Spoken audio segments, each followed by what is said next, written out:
আজ ঈদের দিন সন্ধ্যায় ঘুরতে বেরোলাম। কিশোরগঞ্জ শহরের সব রেস্তোরাঁ এখন বন্ধ, ঈদ উপলক্ষে বন্ধ। তাই এসে পড়লাম বনফুলে। বনফুলে আসার পরে এখানে লাচ্ছি নিলাম, স্পেশাল লাচ্ছি। স্পেশাল লাচ্ছির দাম হলো 120 টাকা। লাচ্ছিটা ভালো লাগে।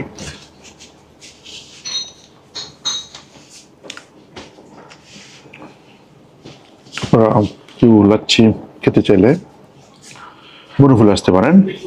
আর 120 টাকায় ভালো ভালো লাগছে, টেস্টি আছে। ভিতরে কুরবানি ঈদ, এখন ভারী কিছু খাওয়া যাবে না। আর তাই বাইরে এসে লাচ্ছি নিলাম, দই নিলাম, ভালো লাগতেছে খেতে। ট্রাই করতে পারেন বনফুল আসলে। বনফুলটা কিশোরগঞ্জের আমির অফিসে একটু আগে অবস্থিত।